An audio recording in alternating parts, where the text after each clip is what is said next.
Dalam praktikum kali ini,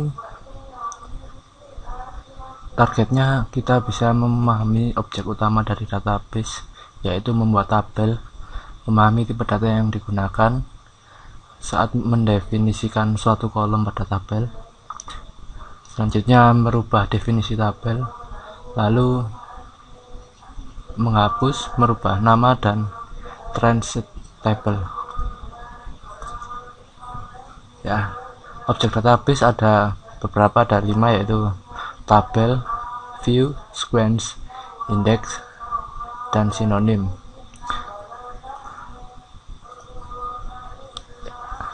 Statement pembuatan tabel atau create table yaitu seperti ini: create table, skemanya, lalu nama tabel, lalu dalam kurung nama kolom, tipe data, dan diakhiri oleh default.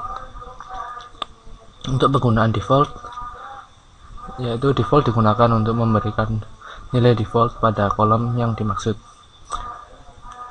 Contohnya, secara default tanggal mulai bekerja adalah sama dengan tanggal sistem saat data dimasukkan. Jadi penulisannya seperti ini: hire date spasi date default sysdate.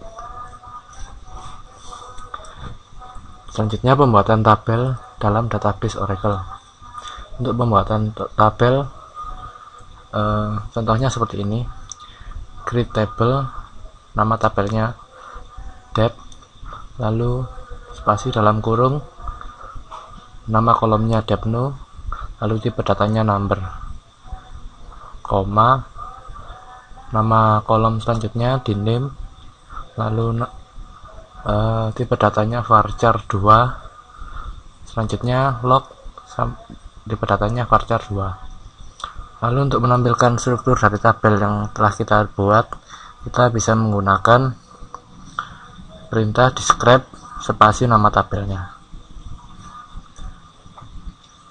Terdapat 2 macam tabel dalam Oracle, yaitu tabel user dan tabel data dictionary. Tabel user adalah suatu tabel yang dibuat dan dipelihara oleh user yang berisi informasi user tersebut. Lalu data dictionary adalah tabel yang dibuat dan dipelihara oleh Oracle server dan berisi informasi database. Melakukan query pada data dictionary. Ada 4 kategori dalam data dictionary. Yang pertama, user underscore, yaitu berisi objek yang dimiliki oleh user.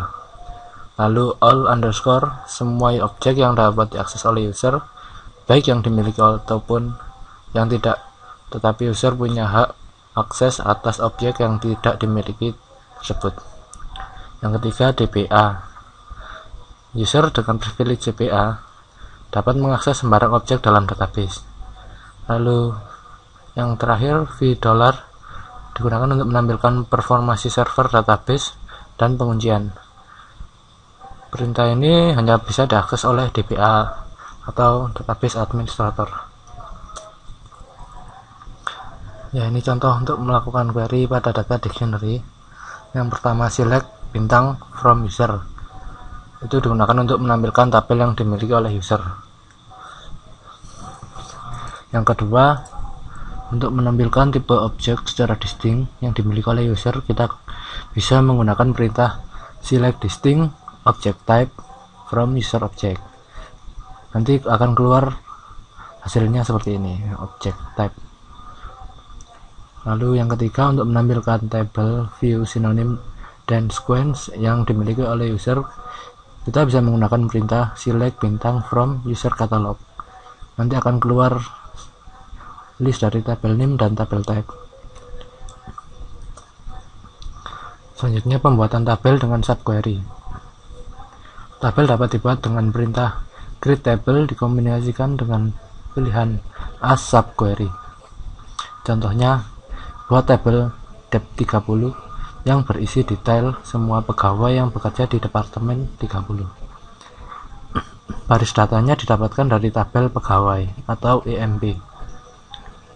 Ya, kita bisa melakukan seperti ini: create table, nama tabelnya depth 30, as select mno iname, sel dikali 12 atau diberi nama gaji tahunan, hire date dari EMP di mana date-nya sama dengan 30. Nah, selanjutnya statement alter tabel. Perintah alter tabel digunakan untuk menambahkan kolom baru, memodifikasi suatu kolom yang sudah ada. Selanjutnya mendefinisikan nilai default untuk kolom baru. Ya, ini contoh penggunaan dari alter. Contohnya saat ini menambahkan kolom baru. Kita gunakan alter tabel, nama tabelnya. Nah, untuk menambahkan kita gunakan clause add, lalu diikuti dengan nama kolom, tipe data, dan defaultnya. Contoh, tambahkan kolom baru yang dinamai job ke dalam tabel dep 30. Kolom job mempunyai tipe data varchar 2. Jadi alter tabel, nama tabelnya dep 30, add nama kolom yang akan kita tambahkan yaitu job, dan diikuti dengan tipe datanya varchar 2. Lalu untuk memodifikasi suatu kolom pada tabel, kita gunakan alter tabel, nama tabel, modify untuk memodifikasi, lalu diikuti dengan nama kolom dan tipe data, lalu default. Contoh modifikasi tipe data kolom dan ukuran dari kolom iname pada tabel dep 30 menjadi varchar 2. Komennya alter tabel, nama tabelnya dep 30, lalu clause untuk memodifikasi modify, lalu nama kolomnya iname, lalu tipe datanya varchar 2.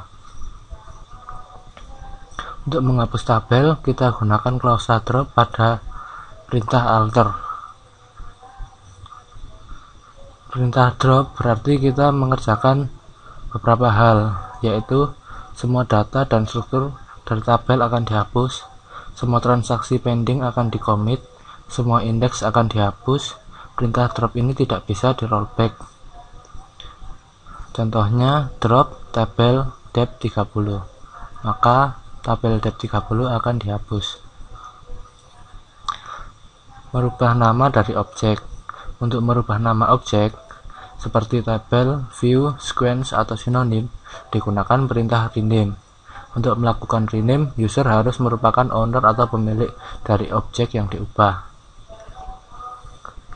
Jadi contohnya ubah nama tabel dep menjadi department. Perintahnya rename, nama tabel pertama awalnya dep, lalu to diikuti nama baru yaitu department. Statement transit table. Transit table digunakan untuk penghapusan tabel dengan perintah drop. Berarti mengerjakan hal berikut: menghapus semua baris, membebaskan kembali ruang penyimpanan, baris yang telah dihapus tidak dapat di rollback. Sebagai alternatif dari perintah transit supaya baris data yang dihapus dapat di rollback, maka gunakan delete. Perintah delete bisa menghapus semua baris dari tabel, tetapi tidak membebaskan ruang penyimpanan yang digunakan oleh tabel. Jadi tabelnya tetap ada, hanya datanya saja yang dihapus. Menambahkan komentar pada tabel. Komentar atau komen ditambahkan pada tabel untuk tujuan dokumentasi atau keterangan. Contoh, tambahkan komentar ke tabel EMP dengan keterangan informasi pegawai. Jadi komennya seperti ini. Kita beri perintah komen on table, nama tabelnya EMP is informasi pegawai. Lalu komentar dapat ditampilkan melalui data dictionary view seperti berikut. Oke, selesai. Kita beralih ke latihan soal.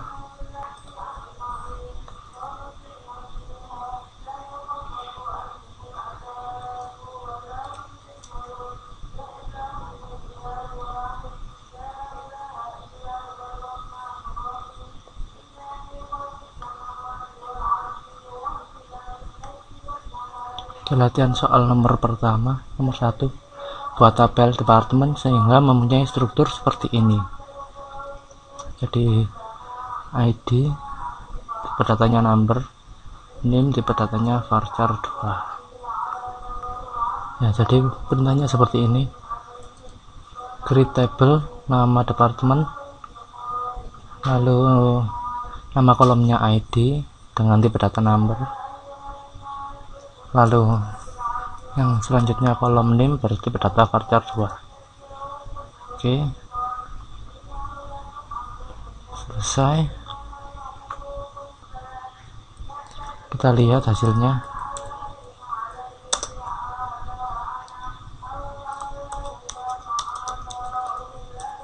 Ya, sama kan? Oke, lanjut lagi nomor 2. Dapatkan data dari tabel dep, lalu masukkan ke dalam tabel departemen. Periksa hasilnya menjadi seperti ini. Oke, kita coba dengan perintah seperti ini. Insert into department, select dep no, rename from dep. Oke, kita lihat hasilnya dengan select bintang from department. Oke, hasilnya seperti ini. Oke, lanjut lagi. Buat tabel employee sehingga mempunyai struktur seperti ini. Oke, kita coba dengan perintah seperti ini. Create table employee, lalu ID dengan tipe data number, last name dengan tipe data varchar 2, first name tipe data varchar 2, dep ID tipe data number. Oke, kita lihat, kita cek.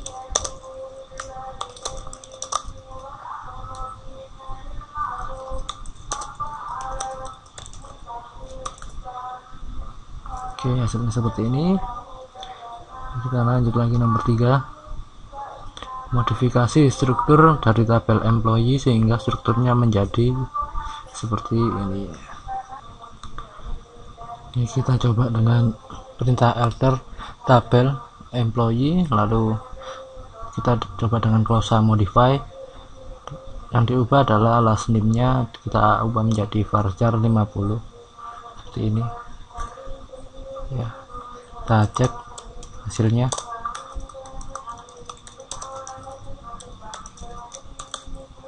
Oke, sudah selesai, berhasil. Lalu kita nomor 4 sekarang. Buat tabel employee 2 yang memiliki struktur dari tabel EMP hanya pada file mno, iname, dan depno. Beri nama kolom yang baru ini pada tabel employee 2 menjadi ID, last name, dan dep ID. Oke, jadi kita create tabel employee 2. Lalu kita buat subquery untuk menyelect data dari tabel employee atau EMP.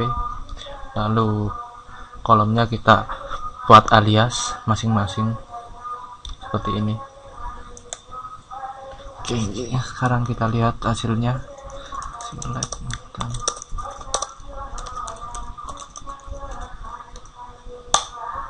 Oke, selesai.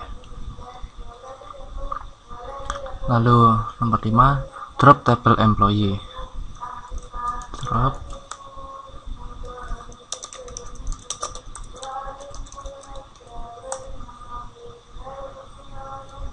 Ya, ubah nama tabel employee 2 menjadi employee. Ubah nama berarti rename employee 2 to employee. Oke, berhasil. Hore. Tambahkan perintah ke tabel departemen dan employee yang mendeskripsikan isi dari kedua tabel.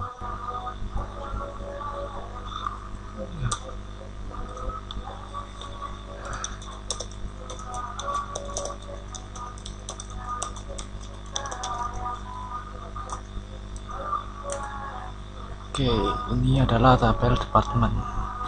Untuk tabel employee